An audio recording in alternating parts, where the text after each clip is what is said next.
హల్లెలూయా! దేవునికి స్తోత్రం. సృష్టికర్త అయిన యేసుప్రభు వారు పరిశుద్ధ గ్రంథం నుండి ఈరోజు మన కొరకు ఇస్తున్న వాగ్దానం మొదటి రాజుల గ్రంథం 17వ అధ్యాయం 3-5 వచనాలు. నీవు ఇచ్చట నుండి తూర్పు వైపునకు పోయి యొర్దానునకు ఎదురుగానున్న కెరీతు వాగు దగ్గర దాగియుండుము. ఆ వాగు నీరు నీవు త్రాగుదువు. అచ్చటికి నీకు ఆహారం తెచ్చునట్లు నేను కాకోలములకు ఆజ్ఞాపించి తినని అతనికి తెలియజేయగా అతడు పోయి యెహోవా సెలవు చొప్పున యొర్దానునకు ఎదురుగానున్న కెరీతు వాగు దగ్గర నివాసం చేసెను.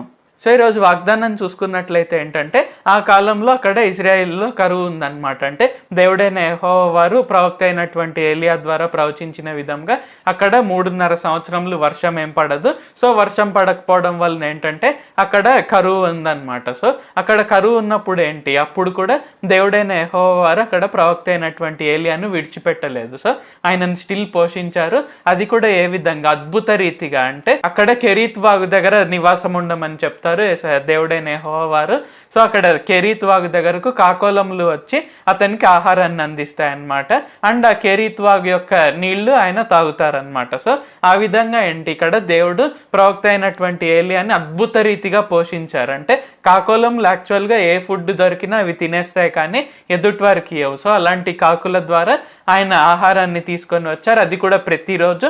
అండ్ అలాగే కెరీత్ వాగు దగ్గర అక్కడ నీళ్లు, ప్రవహించే నీళ్లను ఆయన త్రాగారనమాట. సో అదే విధంగా ఏంటి, ఈ వాక్యం వింటున్న మీలో కూడా కొన్ని కరువు పరిస్థితులు ఉండవచ్చు. అంటే ఇందులో నేను ఖచ్చితంగా ఇంకా అభివృద్ధి చెందను, అంటే నా ఉద్యోగంలో కావచ్చు, లేకుంటే డబ్బు విషయంలో కావచ్చు, ఆరోగ్య విషయంలో కావచ్చు, ఇంకా అంతా అయిపోయింది, ఇంకా ఏం లేదు, ఇంకా నా జీవితం అంతా అయిపోయింది అని ఈరోజు మీరు అనుకుంటుండవచ్చు. అయితే యేసుప్రభు వారు మీకు ఈరోజు ఏం చెప్తున్నారు అంటే, ఆ కరువులో కూడా నేను మిమ్మల్ని ఆశీర్వదించగలను. సో మీకు ఉద్యోగం రావాలంటే మార్కెట్లో పరిస్థితి బాగా ఉండాలనే రూలే లేదు.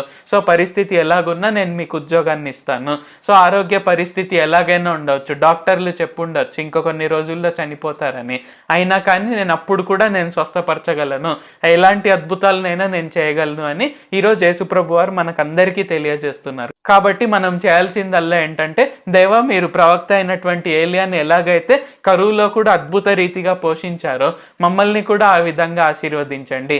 ఈ కరువు పరిస్థితిలో కూడా మాకు ఎటువంటి ఇబ్బంది కలగకుండా, ఎటువంటి ఆపద మాకు కలగకుండా మమ్మల్ని రక్షించండి, మమ్మల్ని ఆశీర్వదించండి, ఆరోగ్యాన్ని ఇవ్వండి అని కనుక మనం విశ్వాసంతో ప్రార్థన చేయగలిగితే ఏంటంటే యేసుప్రభు వారు ఖచ్చితంగా చేస్తారు. ప్రవక్త అయినటువంటి ఏలియాని ఎలాగైతే ఆయన అద్భుత రీతిగా కాచి కాపాడారో మనల్ని కూడా ఆ విధంగా కాపాడుతారు, ఉన్నత స్థితిలో మనల్ని అందరినీ నిలువబెడతారు. ప్రార్థించుకుందాం. ప్రభువా, దేవా, సర్వాధికారి, మాకు ఇంకొకసారి ప్రార్థించుకునేందుకు అవకాశం ఇచ్చినందుకు వందనాలు తండ్రి. మీరు మా కొరకై చేసిన ప్రతి ఒక్క మేలుని బట్టి మీకు వందనాలు, స్తుతులు, స్తోత్రాలు తండ్రి. ఈరోజు వాగ్దానంని బట్టి వందనాలు తండ్రి. దేవా, ఈ ప్రార్థనలో ఎవరెవరైతే పాల్గొంటూ, దేవా మా పరిస్థితి కూడా కరువు లాగానే ఉంది, ఈ కరువు పరిస్థితిలో మమ్మల్ని ఆశీర్వదించండి, మాకు ఆరోగ్యాన్ని ఇవ్వండి, నాకు ఉద్యోగాన్ని దయచేయండి, నాకు వివాహం జరిగించండి, నాకు పిల్లలను దయచేయండి అని ఇలాగ రకరకాలుగా ప్రార్థిస్తున్నారు, వారి కోరికలను అన్నీ తీర్చండి తండ్రి. వారు ఎటువంటి పరిస్థితిలో ఉన్నా సరే మీరు ప్రవక్త అయినటువంటి ఏలియాను ఎలాగైతే కరువులో కూడా పోషించారో ఆ విధంగా ఈ ప్రార్థనలో పాల్గొంటున్న ప్రతి ఒక్కరిని అద్భుత రీతిగా ఆశీర్వదించండి. వారి కరువు పరిస్థితిలో నుండి వారిని బయటకు తీసివేసి గొప్పగా వారిని ఆశీర్వదించండి, ఆరోగ్యాన్ని ఇవ్వండి, దీర్ఘాయుష్ని ఇవ్వండి, ఐశ్వర్యము, క్షేమము, ఘనతతో వారిని ఆశీర్వదించండి. నజరేయుడైన సర్వశక్తిగల యేసుక్రీస్తు నామంలో ప్రార్థిస్తున్నాం తండ్రి. ఆమేన్. Thank you Jesus. దేవుడు మిమ్మల్ని ఆశీర్వదించును గాక.